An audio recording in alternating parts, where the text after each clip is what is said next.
Welcome back to Letters from Rebellion, a space for the fears that we carry, the choices we avoid, the conformity we praise, and the chains we kiss.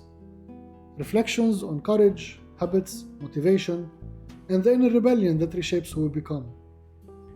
Life does not spare anyone, it leaves scars as evidence, an occupational hazard of being alive, and the rest is up to you.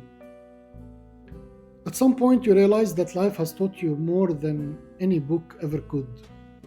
And it did not teach you through advice or insight, but it taught you through contact, through moments that cut deep, through experiences where the scars were deep enough to leave a mark.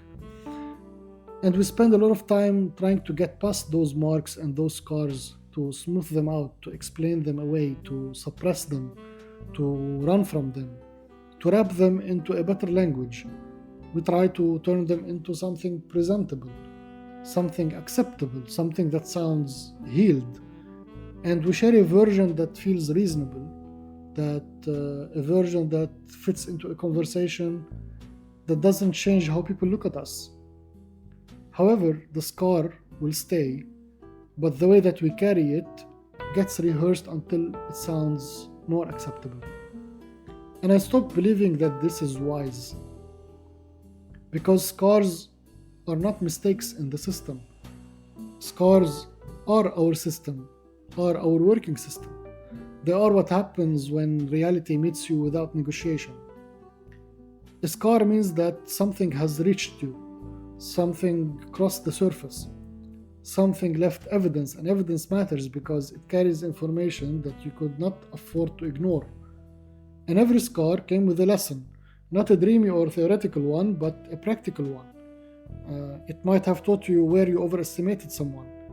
It taught you what happened when you ignore your own limits, or the cost of staying loyal to something that's already done with you. It taught you what you can survive and what you should never tolerate, or how long you can pretend before your body starts to push back. It taught you the difference between effort and self-betrayal. It taught you which promises are real and which ones exist under pressure, and many more lessons that you are yet to learn. And these scars are your syllabus. Life does not teach you with words. It teaches you with consequence, with friction. And scars are the notes that it leaves behind, so you don't have to relearn the same lesson twice. Because we are human, because we act. We are not like trees, we move. We live in different dynamics. So every action sometimes will have a reaction and will have a consequence. Either it will be a lesson, or it will be a scar, or it will be anyway. It will be a lesson, even if it's not a scar. But what happens is that the world prefers a different story, one where pain is something that needs to be resolved, something that needs to become soft or reframed into a nicer version so you can accept it, and maybe towards a version where the goal is to return to who you were before something went wrong. But I don't see value in that, because before does not exist anymore. The past is in the past, and before did not know what you know right now. Before had not been tested. So trying to erase scars is usually an attempt to protect an outdated self-image, the version of you that still wanted to believe certain things about people, about life, about effort, about fairness, about how life works. The scars will correct that. They narrow your tolerance, they sharpen your judgment, and they reduce the room for fantasy. And after enough contact with the reality, you stop being impressed by words. You start watching patterns. You stop trusting intentions and you start trusting behaviors.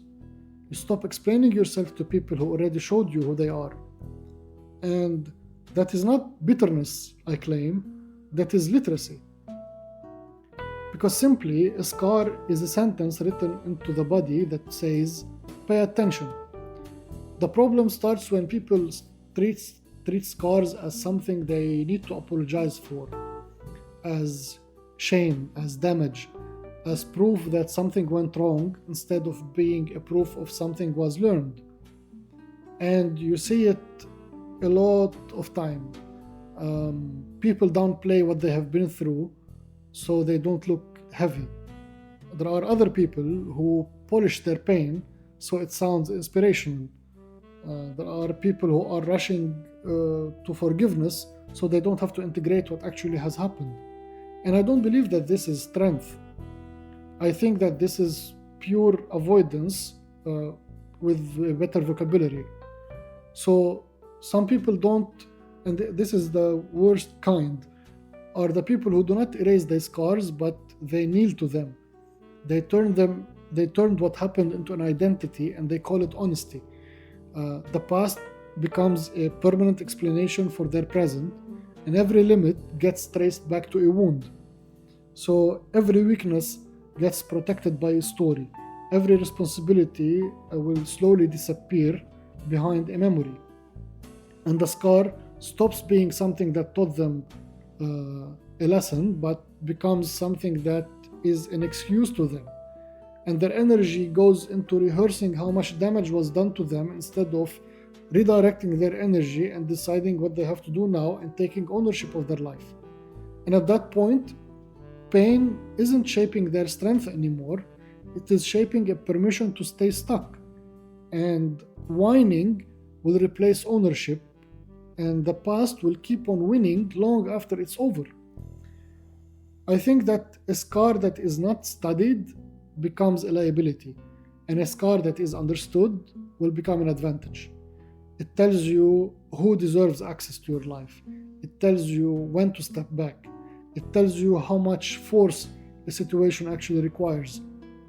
Someone who has never been scarred or marked will rely on theory, and someone with scars will rely on calibration. That's why scars make people harder to manipulate. They're not aggressive, and they're not cold, but they are precise. And you stop giving energy where it leaks. You stop offering explanation where boundary works better. You stop making or mistaking endurance for virtue. You learn to cut clean, and that's where the real discomfort starts. Not the pain, but the integration. And what I mean by integration is that you don't hide your scar, you don't dramatize it either, but you carry it correctly. You let it inform you how you move without turning it into an identity. And most people, they struggle here because they either bury the scar or build a personality around it. And both of these things, they miss the whole point. The scar isn't who you are. It's what you learned when you thought that you were not enough. When a scar is integrated, it changes how you choose. You stop chasing intensity and you stop rewarding chaos, but actually you start using chaos. You stop confusing familiarity with safety. You don't need to announce that change in you. It will show when you stop participating in it. And that's why people sometimes they will say that you have changed, and they are right, because you have. Not because you became harder, but because you are refined. And the scars have trained you, and training will leave a mark. There is another uncomfortable truth here. Scars does not teach you about others. Scars, they teach you about yourself. They show you where you compromised too long. They show you where you ignored early signals. They show you where you traded short-term relief for a long-term damage. And that information can sting more than the original wound, because it removes the comfort of blaming circumstances alone. But it also gives you something valuable. It gives you agency. And once you've read the syllabus written into your own scars, you stop needing external permission to trust your judgment, because you already paid for it. That's why people who have integrated their scars, they move differently. They don't rush, they don't explain much, they don't get pulled into every emotional negotiation. And they are not invulnerable, but they are informed. And here's something people rarely admit out loud. The scars that you carry now aren't the last ones. Life does not stop teaching once you pass a certain point. New stages will bring new pressures, new responsibilities will bring new forms of loss. Different levels introduce different scars. The point isn't to reach a place where nothing hurts anymore. The point is to become someone who knows how to read the scar when it appears, how to integrate it faster, and move forward without pretending that this was the final lesson. And informed people don't need to prove their strength. They apply it where it matters, where it is needed. This is where the world gets uncomfortable again, because scars carried properly, they don't make you softer, they make you selective. They make you harder to guilt. And you become dangerous in a beautiful way. Not because you want to harm someone, but because you can no longer be easily directed. And that's the real value of a scar. They end naivety. They end performative goodness. They end the pretending. They end the need to be liked at the cost of being clear. They turn survival into mastery. So when I say scars are your syllabus, and I mean this literally and plainly, life already taught you what matters. It taught you through loss, friction, through misjudgment, and consequence. The question now is whether you keep arguing with those lessons or you finally apply them. Because the syllabus does not repeat itself kindly. Sometimes, if you don't study the scar, life will find another way to underline the same point, and the mark will get deeper, the scar will be more painful. And that's not a punishment, that is instruction. And once you have accepted that, the scar will stop looking like a damage and it will feel more like an authority, like ownership. Once your scars are studied, instead of being hidden, something else becomes unavoidable. You stop mistaking restraint for virtue. You realize how much of what you call good manners was really sometimes fear and compliance, or a need to stay acceptable. The scar didn't just teach you where you were hurt, it taught you where you were domesticated.